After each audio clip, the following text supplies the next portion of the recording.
ॐ अज्ञानतिमिरान्धस्य ज्ञानाञ्जन्यशलाकया चक्षुरुन्मीलितं येन तस्मै श्रीगुरवे नमः। ॐ भूर्भुवः स्वः तत्सवितुर्वरेण्यं भर्गो देवस्य धीमहि धियो यो नः प्रचोदयात्। प्यारी बहनों, आत्मी बंधुओं, परम पूज्य गुरुदेव ने आज की समस्त समस्याओं की जड़, चाहे वो व्यक्तिगत हों, पारिवारिक हों, सामाजिक हों, राष्ट्रीय हों अथवा अंतर्राष्ट्रीय हों, उनके मूल में एक ही बात बताई कि आज बड़े आदमी तो बहुत बढ़ गए, पैसे वाले, रुपए वाले, भौतिक संसाधन वाले, लेकिन महामानवों का अकाल पड़ गया है। महामानव कौन? जिनका चिंतन उत्कृष्ट हो, जिनका चरित्र आदर्शवादी हो, प्रामाणिक हो, जिनके व्यवहार में शालीनता हो, सद्व्यवहार हो, प्रेम, करुणा, ममता, उदारता, दया, सहयोग और सहकार की वृत्ति हो, जो अपने लिए ही नहीं दूसरों के लिए भी उनको ऊंचा उठाने में अपना समय, साधन, प्रतिभा लगा सकते हैं। ऐसे महान व्यक्तियों का आज अकाल पड़ गया है। आज हम बच्चों के नैतिक और भावनात्मक मूल्य गिर जाने के कारण उनका चिंतन, चरित्र और व्यवहार में कमी देख रहे हैं। 90% अभिभावकों के लिए यह चिंता का विषय बन गया है। अक्सर लोग कहते सुने जाते हैं कि बच्चा कहना नहीं मानता, पढ़ने में मन नहीं लगाता, सम्मान नहीं करता। यह समस्या आज परिवारों की ही नहीं, समाज और राष्ट्र तथा अंतर्राष्ट्रीय समस्या बन गई है। अतः शांति कुंज की गुरु सत्ता ने एक सभ्य, प्रखर, प्रतिभाशाली, सज्जन एवं सुशील भावी पीढ़ी गढ़ने हेतु संस्कार परंपराओं के पुनर्जागरण हेतु एक आंदोलन चलाया है। हमारे प्राचीन गुरु, जो चेतना जगत के, प्रकृति के, अध्यात्म के वैज्ञानिक थे, उन्होंने बताया कि आत्मा के साथ पूर्व जन्म में अच्छे और बुरे आनुवंशिक छाप चेतना के साथ आते हैं। मनुष्य की चेतना के सूक्ष्म स्तर पर प्रभाव डालने वाले उन्होंने कुछ आध्यात्मिक उपचार निकाले, जिन्हें हम 16 संस्कारों के नाम से जानते हैं। ये संस्कार मनुष्य के जीवन के महत्वपूर्ण मोड़ पर संपन्न किए जाते हैं, जो उसके मनोविज्ञान, एंडोक्रिनल संस्थान तथा जेनेटिक मशीनरी पर विशेष प्रभाव डालते हैं और आनुवंशिक एवं अचेतन मन पर जमे हुए कुसंस्कारों को साफ कर अंतर मन को सुसंस्कारों से प्रकाशित करने का कार्य करते हैं। संस्कार मानवीय मस्तिष्क के न्यूरोनल मार्ग पर बार बार पड़ने वाले छाप कहे जा सकते हैं। इन 16 संस्कारों में 3 संस्कार गर्भ के समय कराए जाते हैं। पहला गर्भाधान, गर्भ के पूर्व तैयारी, दूसरा तीसरे माह में पुंसवन और तीसरा 7वें माह में सीमांतोन्नयन। क्योंकि गर्भ में शिशु अत्यंत संवेदनशील होता है, इसलिए 3 संस्कार ऋषियों ने 9 माह के अंदर कराने हेतु निर्देशित किया था। आज मनुष्य जीवन की व्यस्तता, वस्तु स्थिति और परिस्थिति को देखते हुए परम पूज्य गुरुदेव ने तीनों संस्कारों का लाभ, शिक्षण और वैज्ञानिकता को एक में मिलाकर एक सार्वभौमिक नाम दिया, जिसको कि हम वूम सेरेमनी या गर्भ उत्सव संस्कार कहते हैं, जो गर्भस्थ शिशु के तीसरे महीने में संपन्न किया जाता है या उसके बाद कभी भी किया जा सकता है। जितनी जल्दी किया जाए उसका लाभ उतनी जल्दी मिलता है। बच्चे की 80% व्यक्तित्व की आधारशिला माँ के गर्भ में पड़ जाती है। अतः गर्भस्थ शिशु के शारीरिक, मानसिक, भावनात्मक एवं आध्यात्मिक विकास की वैज्ञानिकता समझना अत्यंत आवश्यक है। इसीलिए गर्भ संस्कार का वैज्ञानिक प्रतिपादन आज आपके समक्ष प्रस्तुत किया जाएगा। गर्भोत्सव का उद्देश्य केवल गर्भस्थ शिशु के स्थूल, सूक्ष्म और कारण तीनों शरीरों का परिशोधन, परिमार्जन और परिष्कार करना है। और लक्ष्य है शरीर से स्वस्थ, मन से संतुलित, विवेकवान तथा भावनात्मक रूप से सक्षम भावी पीढ़ी का निर्माण करना। यह प्रजनन विज्ञान का एक सामाजिक, मनोवैज्ञानिक, आध्यात्मिक शिक्षण है, जिसमें गर्भवती माता हेतु स्वस्थ, प्रसन्न, शालीन, आस्तिक एवं अनुकूल वातावरण बनाने, आहार विहार एवं सुव्यवस्थित तथा स्वस्थ दिनचर्या हेतु जानकारी दी जाती है। एक छोटे से कर्मकांड के माध्यम से गर्भवती महिला को, उनके पति को और उनके परिवार वालों का ध्यान बच्चे के शारीरिक, मानसिक और भावनात्मक विकास की ओर आकर्षित किया जाता है। यह एक सूक्ष्म इलाज है जिसमें गर्भस्थ शिशु के अचेतन मस्तिष्क परिष्कृत किया जाता है। माँ बच्चे की निर्माता होती है, इसीलिए कहा जाता है माता निर्माता भवति। वह अपने विचारों, भावनाओं, आहार विहार, वातावरण और संकल्प शक्ति से जैसा चाहे संतान उत्पन्न कर सकती है। हमारी पूर्व की माताएं वैदिक काल की, उनको यह ज्ञान था, इसलिए भारत में किसी समय 33 करोड़ की जनसंख्या वाले प्रत्येक व्यक्ति में दैवी गुणों की अधिकता थी। इसीलिए उन्हें 33 करोड़ देवी देवता के नाम से हम जानते थे और इसीलिए हमारा भारत जगत गुरु था, सोने की चिड़िया था और चक्रवर्ती सम्राट था।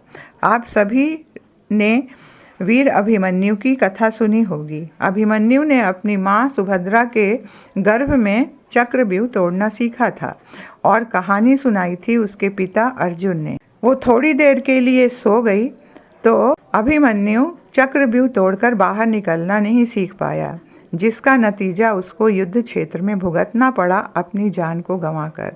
आज परम पूज्य गुरुदेव कहते हैं सारी सुभद्राएं और सारे अर्जुन सो गए हैं। उनको ये नहीं पता कि आने वाली जो हमारे यहाँ अतिथि के रूप में आ रहा है, जो हमारी संतान आ रही है, उसके लिए हमारे क्या उत्तरदायित्व हैं। अगर हम उसको अपने कुल का चिराग बनाना चाहते हैं तो हमें क्या करना चाहिए। इसी तरह से रानी मदालसा ने अपने 3 बच्चों को ब्रह्मज्ञानी बनाया और अपने पति जो कि राजा थे, उनके रिक्वेस्ट पे उन्होंने अपने चौथे बच्चे को अच्छा कुशल शासक बनाया। इसी प्रकार सीता जी ने लव कुश को, शकुंतला ने भरत को, जीजाबाई ने शिवाजी को अपनी दृढ़ इच्छा शक्ति से जैसा चाहती थी गढ़ लिया। ये सारी कहानियाँ कोई हवाई कहानियाँ नहीं हैं। कैम्ब्रिज यूनिवर्सिटी के डॉक्टर रोपार्ट शेल्ड्रिक ने एक सिद्धांत बनाया मॉर्फेटिव कॉजेशन का, जिसके अनुसार जैसी माँ का विचार, भावनाएं, आहार और वातावरण होता है, उसके अंदर एक फोर्स निकलती है जिसको कि मेटाफिजिकल मॉर्फोजेनेटिक फोर्स कहते हैं। और ये फोर्स बच्चे के अचेतन मस्तिष्क पर पहुँच के उसका 80 से 85% तक बच्चे की पर्सनालिटी को गढ़ देते हैं। मेडिकल साइंस कहती है कि माँ के विचार और भावनाएं, अच्छे विचार और बुरे विचार जैसे होंगे, उस माँ में वैसे ही पॉजिटिव और नेगेटिव हार्मोन्स बनेंगे। यदि माँ प्रसन्न, तनाव से रहित है, खुश मिजाज है, संतुष्ट है, तो उसके अंदर पॉजिटिव हार्मोन्स जैसे सीरोटोनिन, एंडोर्फिन, एनकैफेलिन आदि सिक्रीट होंगे और ये बच्चे में अच्छे गुणों को विकसित कर देंगे, जैसे प्रसन्न चित्त, तनाव मुक्त, खुश मिजाज, एकाग्र चित्त, होशियार, व्यवहार कुशल, अच्छी भावनात्मक शक्ति रखने वाला, अपनी बात को अच्छी तरह कहने वाला, आत्मसम्मानी, शांत, सही निर्णय लेने वाला, रचनात्मक और समझदार दिमाग वाला। जीवन के प्रत्येक क्षेत्र में वो बच्चा सफल हो सकता है। लेकिन यदि माँ दुखी है, परेशान है, प्रताड़ित है, वह खुद क्रोधी, ईर्ष्यालु और चुगली करने वाली, तरह तरह के नेगेटिव विचार वाली है, तो उसके अंदर दुखी वाले हार्मोन बनेंगे, नेगेटिव हार्मोन्स निकलेंगे, जैसे एड्रेनलिन, नॉर एड्रेनलिन और कॉर्टिसोल, और जो कि बच्चे की नस नाड़ियों को सिकोड़ देंगे, जिसके कारण उसके अंदर ऑक्सीजन और पौष्टिक आहार की कमी हो जाएगी। वो बच्चा बढ़ नहीं पाएगा और कई बीमारियों की जड़ लेकर पैदा होगा। और इसी कारण बच्चे के अंदर कई बुरे गुण पैदा हो जाते हैं, जैसे रोने वाला, चिड़चिड़ा, गुस्सेबाज, असंतुलित व्यवहार वाला, मानसिक भावनात्मक रूप से कमज़ोर बच्चा पैदा होगा। यदि माँ कुपोषित है, उसको समय से भोजन नहीं मिलता, संतुलित सात्विक संस्कारित आहार नहीं मिलता, किनारे मिलता है, बासी मिलता है, बचा खुचा मिलता है, तो उसका बच्चा भी कुपोषण का शिकार होगा और वो कई बीमारियों को लेकर के, उसकी जड़ लेकर के पैदा हो जाएगा, जैसे cancer, diabetes, high blood pressure, high cholesterol और मानसिक और भावनात्मक रूप से कमज़ोर बच्चा पैदा होगा। सबसे तेजी से बच्चे का मस्तिष्क का विकास गर्भ के अंदर होता है। इस बढ़ते हुए मस्तिष्क में जिस प्रकार की छाप माता के द्वारा और उनके घर वालों के द्वारा पड़ जाती है, वो बच्चे के व्यक्तित्व को गढ़ देती है। पहला महीना, जिसमें कि अभी किसी को पता नहीं है कि माँ के गर्भ में बच्चा आ गया है, उसी समय उस बच्चे के मस्तिष्क की और तीनों शरीरों की नींव पड़ जाती है। यदि नींव कमज़ोर हो जाती है तो बच्चा जीवन पर्यंत सफ़र करता है। माँ और पिता के संयोग से बच्चे के स्थूल शरीर का पिंड बनता है, लेकिन उसके अंदर प्रवेश आत्मा का उस समय माँ और पिता की जैसे विचार और भावनाएं होती हैं, उसके ऊपर निर्भर करता है। तो आज की सारी संतानें बिना बुलाए आ जाती हैं। सब बच्चे एक्सीडेंटल चाइल्ड हैं। आपके घर में बिना बुलाए कौन आता है? चोर और डाकू आते हैं। इसी तरह से किसी भी तरह की जिस तरह का विचार भावना होगी, वो बच्चा आपकी कोख में आ जाएगा। इसीलिए हमारे ऋषियों ने कहा है कि जैसा बच्चा आप चाहते हैं उसका आवाहन करिए। आप अपनी तैयारी करिए, शारीरिक, मानसिक, भावनात्मक, अपने घर के वातावरण और अपने घर की आर्थिक व्यवस्था को ठीक करते हुए तभी आप इसी तैयारी को हमारे ऋषियों ने गर्भाधान संस्कार के नाम से बताया है। पहले से तैयारी करके ही अपने बच्चे को की प्लानिंग करना चाहिए। दूसरा संस्कार तीसरे माह में कराया जाता है, जिसको कि हम और आप गर्भोत्सव संस्कार कहते हैं और पुंसवन के नाम से भी जाना जाता है। यह संस्कार इसलिए कराया जाता है कि इस समय बच्चे का मस्तिष्क बहुत तेज़ी से 2,50,000 प्रति मिनट की रफ्तार से बढ़ता है। अब बच्चा सुनने भी लगता है, सूंघने भी लगता है और स्वाद भी लेने लगता है। इसीलिए गर्भोत्सव संस्कार के माध्यम से माँ को, उनके घर वालों को, पति को ये शिक्षण दिया जाता है कि अब आप बच्चे के स्वस्थ विकास के लिए, उसके शारीरिक, मानसिक, भावनात्मक विकास के लिए आप कैसा आहार विहार करेंगी, कैसा आचार विचार करेंगी, कैसी अपनी दिनचर्या बनाएंगी, इसकी ओर ध्यान आकर्षित किया जाता है। तीसरा संस्कार 7वें महीने में किया जाता है, जो कि आज गोद भराई, बेबी शावर या अन्य नाम से जाना जाता है। इसको हमारे ऋषियों ने सीमांतोन्नयन के नाम से जाना था। इस समय बच्चे की मस्तिष्क की कोशिकाएं 5 लाख प्रति मिनट की रफ्तार से बढ़ती हैं। अब बच्चे के अंदर भावना का केंद्र बन जाता है। यदि माँ खुश है तो बच्चा खुश होगा और माँ दुखी है तो बच्चा भी दुखी होगा। इन्हीं तीनों संस्कारों का सम्मिश्रण ही गर्भोत्सव संस्कार है। अब आप एक वीडियो देखिए।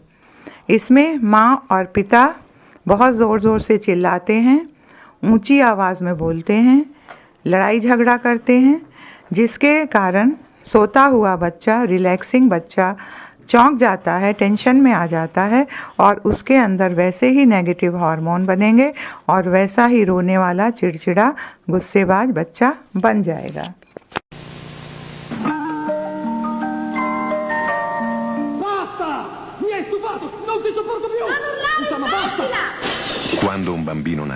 अब ये एक दूसरी माँ है जो हमेशा प्रसन्न रहती है, अपने बच्चे से अच्छी प्यार भरी बातें करती है, अच्छी कहानियाँ सुनाती है। उसके घर वाले भी जैसे बेटी घर में आ जाती है, सब मिल बैठ कर के बातचीत करते हैं, मिल बैठ कर के खाना खाते हैं, सब मिलकर पूजा आरती करते हैं, एक दूसरे को सहयोग करते हैं, गर्भवती माता के लिए अच्छा वातावरण बनाते हैं। तो वो बच्चा भी शेयर करता है और खुश होता है, मुस्कराता है।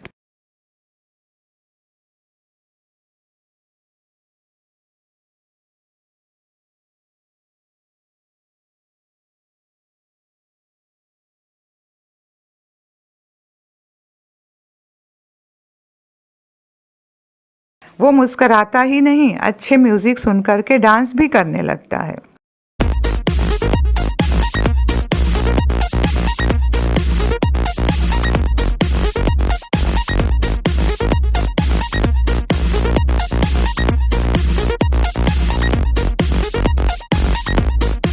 तो ये डिस्को डांस म्यूजिक है। डिस्को डांस म्यूजिक नहीं सुनना चाहिए। क्यों? क्योंकि उससे गर्भवती माता के गर्भस्थ शिशु का ब्रेन सेल की प्रोडक्टिविटी कम हो जाती है।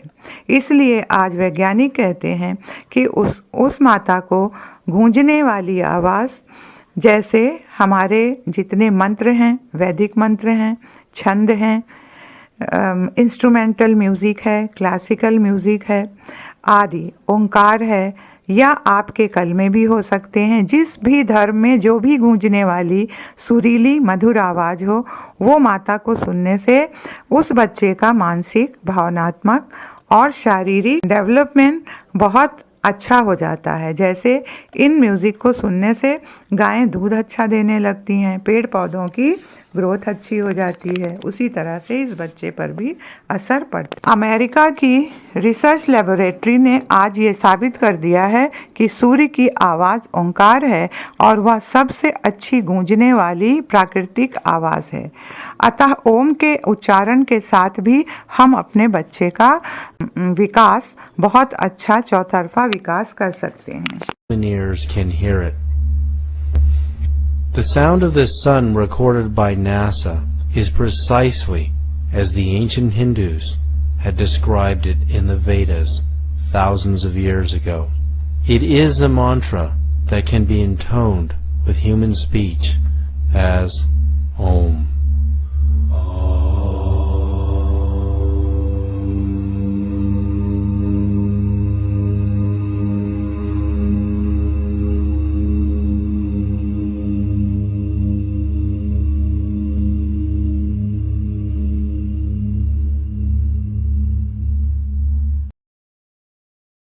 अब ये 8वां महीना है जिसमें सभी इंद्रियां पूर्ण रूप से कार्य करने लगती हैं। अब बच्चे में याददाश्त और सीखने का केंद्र बन जाता है।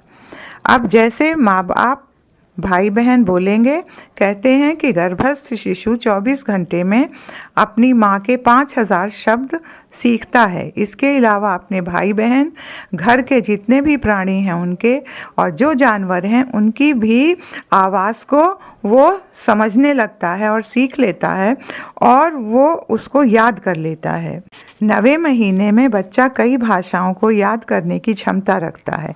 आप हिंदी, अंग्रेज़ी, इटालियन, फ़ारसी, उर्दू जो भी सिखाएंगी वो बच्चे के अचेतन मस्तिष्क में जा करके लिख उठेगा और जहाँ उसको वातावरण मिलेगा उसी समय वो उस बात को बहुत जल्दी सीख लेगा।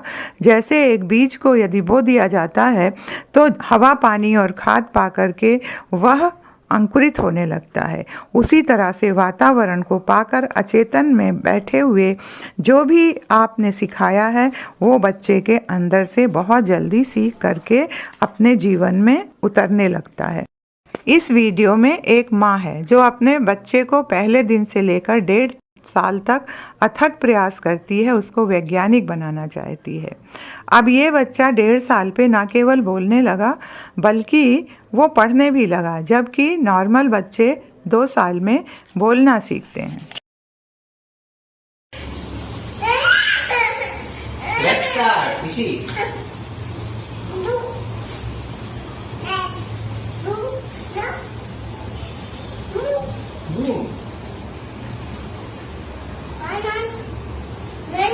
When? Jumping.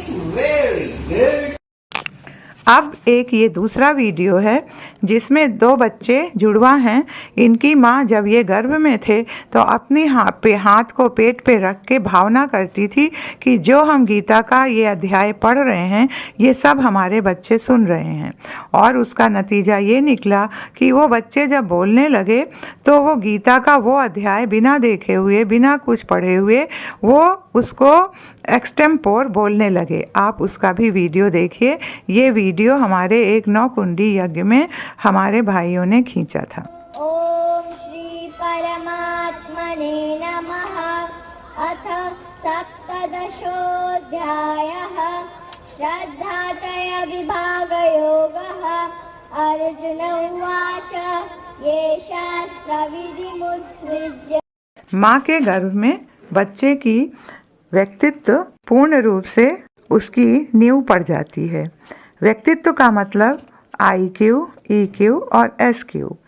IQ का मतलब होता है बौद्धिक प्रतिभा, कि बच्चा अपने स्कूल में कितना सफल है, और EQ का मतलब भावनात्मक प्रतिभा, बच्चा अपने जीवन में कितना सफल है, अपनी भावनाओं पर नियंत्रण और दूसरों की भावनाओं को समझता है कि नहीं, उसके अंदर आत्मविश्वास, स्वाभिमान होता है, चुनौतियों का वो सामना कर सकता है, ऐसा बच्चा अच्छी EQ वाला होता है।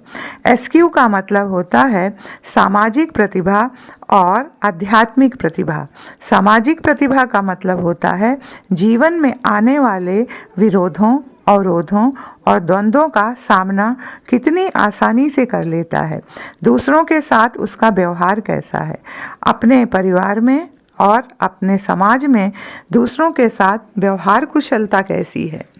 इसके अलावा आध्यात्मिक प्रतिभा का मतलब होता है, यही नहीं होता कि वो मंदिर, मस्जिद, गुरुद्वारे में जाने वाला है, बल्कि उसका मतलब होता है कि उसके अंदर नैतिक मूल्यों का, मानवीय मूल्यों का विकास हुआ कि नहीं, जैसे प्रेम, करुणा, ममता, उदारता, दया, सहयोग और सहकार की वृत्ति आई कि नहीं। और ये तीनों IQ, EQ और SQ की नींव माँ के गर्भ में पड़ जाती है। इसलिए यदि बच्चे में अच्छी आदत बनाने चाहते हैं तो वो सबसे अच्छा समय है जिस दिन बच्चा पहला दिन गर्भ में आता है, उस दिन से लेके 5 वर्ष तक, क्योंकि 5 वर्ष तक बच्चे का अचेतन मस्तिष्क काम करता है, उसके बाद चेतन मस्तिष्क काम करने लगता है। फिर जो उसने देखा है, सीखा है, वही सब वो करता है। आपके सामने नहीं करेगा तो पीठ पीछे करेगा। इसलिए बच्चे की भी प्रोग्रामिंग ज़रूरी है, और वो है पहले दिन से लेके 5 वर्ष तक। कंप्यूटर की चीज़ें आप बिगाड़ सकते हैं, लेकिन बच्चे के मस्तिष्क रूपी कंप्यूटर पर जो लिख जाता है माँ के गर्भ में, वह आजीवन उस बच्चे के अंदर उसकी नींव पड़ी रहती है और समय आते ही वो अंकुरित होने लगती है। एक बच्चा अपनी माँ से क्या चाहता है? बच्चा कहता है, माँ मेरा मस्तिष्क अभी बढ़ रहा है, कृपया मुझे प्यार कीजिए, मेरी रक्षा कीजिए, मेरे लिए अच्छी पुस्तकें पढ़िए, अच्छे संगीत सुनिए, अच्छी कहानियाँ सुनिए, पौष्टिक आहार खाइए, खुश रहिए, जिससे मैं दुनिया में एक सफल खुशहाल इंसान बन सकूं। आप कहेंगे कि बच्चा कैसे बोलता है? अगर कोई एक मृतक शरीर है तो उसकी आँख भी होती है, उसके कान भी होते हैं, ज़बान भी होती है, लेकिन ना वो बोल पाता है, ना सुन पाता है, ना स्वाद ले पाता है। क्यों? क्योंकि कोई चीज़ उसके अंदर से निकल गई जिसका नाम आत्मा है, और बच्चे के अंदर अभी आत्मा है और वो सोल कॉन्शियस है। इसलिए वो अपनी आत्मा से, अपनी माँ की आत्मा से बात करता है, और उस वाणी को परा और पश्यन्त वाणी कहते हैं। उसकी ये इच्छा है और हर माँ को उसकी ये इच्छा पूरी करनी चाहिए। इसलिए गर्भोत्सव संस्कार के माध्यम से कुछ आवश्यक बातें गर्भवती माता को, उनके पति को और उनके घर वालों को संकल्प कराई जाती हैं। गर्भ संस्कार का अर्थ है कि गर्भधारण से लेकर प्रसूति तक 280 दिन में घटने वाली हर घटना, माँ के विचार, भावनाएं, आहार, वातावरण, मनोदशा, शिशु से संवाद, सुख दुख, डर, संघर्ष, विलाप, ज्ञान, अज्ञान, धर्म, अधर्म जैसी सभी विचार शिशु के अचेतन पर प्रभाव डालते हैं। अतः यदि आप प्रखर, प्रतिभाशाली, सद्गुणी संतान चाहती हैं, अपने घर में कुल का चिराग चाहती हैं, तो शिशु में अच्छे भावनात्मक विचार देने के लिए, गर्भ में स्वस्थ वातावरण बनाने लिए माँ के कुछ कर्तव्य हैं, जैसे नियमित और स्वस्थ दिनचर्या का पालन, नित्य नियमित योग, आसन, जप, ध्यान एवं प्राणायाम, जिसके कारण बच्चे का न केवल शारीरिक बल्कि मानसिक और भावनात्मक विकास बड़ी तेजी से होता है। यदि आपकी दिनचर्या अस्त व्यस्त रही, कभी 8 बजे सो के उठी, कभी कुछ खाया कभी नहीं खाया, तो बच्चा भी अस्त व्यस्त दिनचर्या वाला होगा।